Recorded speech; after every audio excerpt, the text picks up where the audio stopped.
Barack Obama recently compared himself to Aaron Rodgers in a GQ interview by Bill Simmons, being asked if he's like Greg Popovich. President Obama responded with this: or maybe Aaron Rodgers in the pocket, in the sense of you can't be distracted by what's around you. You've got to be looking downfield. And I think that's a quality that I have, not getting flustered in what's around me. Here's Rodgers' response to the Prez. I know that's probably tough for him because he's a big Bear fan. I appreciate that. He has a lot more responsibility, I think, than I do, and a tough job to do. I appreciate the comment. I mean, that's the highest form of respect that I can get from him, so I really appreciate that, especially being a Bear fan. Important to note that Obama made these comments before the Packers' 3-game losing streak. Stephen A., do you like this comparison? Well, I don't mind the comparison at all because, you know, no drama Obama. You know, our great president obviously is a fan of the bad man that is Aaron Rodgers. So it does not bother me at all. It seems apropos. I appreciate the leader of the free world, our commander-in-chief, associated himself with this level of greatness, this level of unparalleled talent as far as I'm concerned. So it's a beautiful, beautiful thing to see. I will acknowledge, however, that I'm glad we emphasized that this comment was made, what was it, weeks ago? When was it? When was it? When was the date? All I know is it was before the 3-game skid. It was before the 3-game skid because Aaron Rodgers, you know, obviously, you know, on a more serious note, our president did seem to get a bit perturbed at some, some questions that were being thrown his way in the aftermath of what happened in Paris last night because of his comments prior to that about ISIS. It was October 5th, to be exact. Exactly. So, I mean, he did seem as cool at that particular moment in time, but we understand that those are obviously dire circumstances. Of course. And our heart goes out to all of those people. But on a lighter note, outside of that, prior to last week, those comments are more than apropos. And if I'm President Obama and I want to compare myself to a particular athlete because of his ability to be cool and relax and what have you, I would have to say I can't knock Aaron Rodgers, but I will confess to you, Tom Brady would have been just as good of a comparison.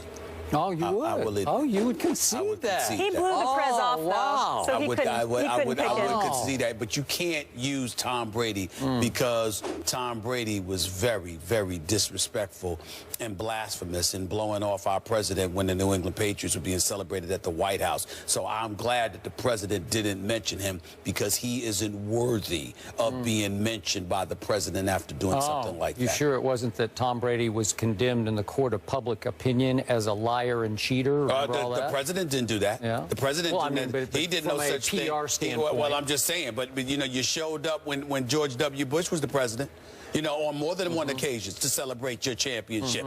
The president summons you. You show respect the office.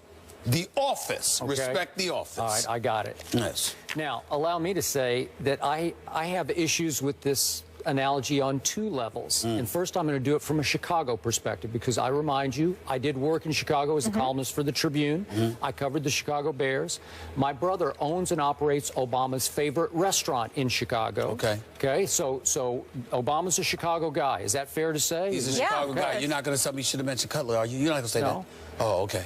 I'm scared. How can a supposed Bears fan place a Packer on such a presidential pedestal? It's crossing the line. You just can't do it. You're going to disqualify yourself, oh, President, as a Bears fan. They're going to take this the wrong way, man. You just can't do it. You cannot go there. Do you understand the depth of the rivalry between Chicago and Green Bay? I understand. It's historical. I understand what it used to be before Cutler arrived. Well, it still is. Trust me. The Bears fans take it very seriously, more seriously than any other rivalry in Chicago is Green Bay, Chicago. Bears, Packers. So I was shocked that he would go there, and Aaron acknowledged it.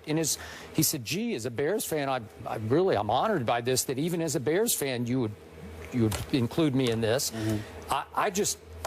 That's a blunder on his part, on Obama's part, if you're a Bears fan. How can you do that to the Bears? You want me to tell you how you could do it?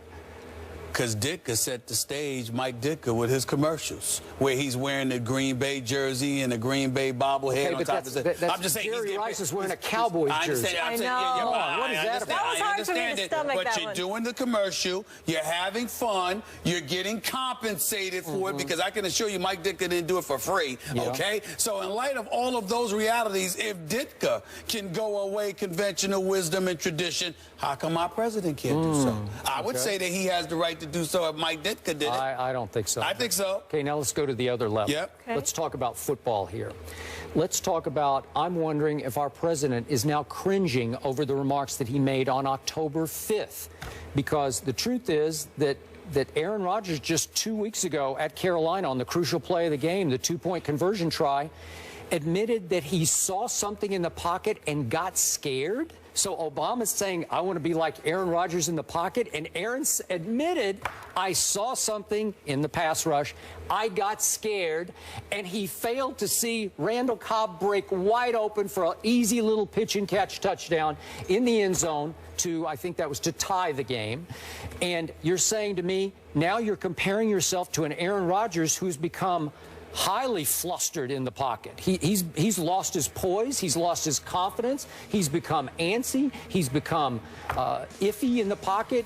I don't even recognize the guy anymore. So he's everything that Obama would not want to compare himself to, because Obama is none of the above. He is extremely Obama, no drama Obama, cool under fire. So I like the original idea of the analogy to Aaron Rodgers, but this guy is a disaster right now, and so Obama has to be regretting that he made this analogy back in October. I think he's got bigger fish to fry right now. I think he's got a lot of bigger fish to fry, number one. Number two, every president is deemed disastrous at some point in time for a moment, because obviously you can't please everybody, okay? So we all understand that. Number three, and more importantly, I think the president would have no problem with using the analogy that he used as it pertains to Aaron Rodgers. Aaron Rodgers got over 30,000 yards passing. He's still got about a decade left in this game. He hasn't talking about cool under fire. It's not talking about stats. No, listen. He has not had a quarterback rating of less than 103 in the last 5 years. The QBR is consistently up there.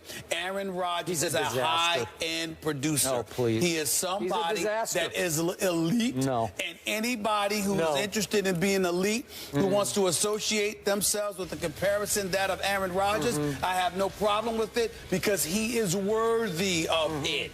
Even despite their 3-game losing streak. Even despite. He now tap dances in the pocket worse than the late, great Gregory Hines. I have a serious question. He can't go with Brady, obviously, because Brady blew him off, and now Rodgers is struggling. So who could he go with? Who is there? Peyton Manning's banged up. There's no one else. Tyrod Taylor or Cam Newton? Cam Newton. All right. Cam Newton. Well, you can go with Cam Newton. We'll leave it at that. He can go with Cam Newton. The bigger the moment, the more he shines. Okay. He can do that. It's Tom Brady, and we all know it. It's the only way to fly. We can't acknowledge that. We can't acknowledge that. Tom Brady TV12 for life. snubbed the president of the United States. He took so many trips. Could you blame him? It was like his 10th very trip un-American. there. Very un-American. He's not the only one. I think RG3 did it one time, too. I mean, it's very un-American. I don't like that. All right. That's fair. Respect the office. President calls, go. Coming up, Jerry Jones not sold long-term on Greg Hardy. The Cowboys owner backtracking on his comments about keeping Hardy in Dallas. What do the guys make of it? Find out next. On the Hook is brought to you by Bass Pro Shops. Your adventure starts here.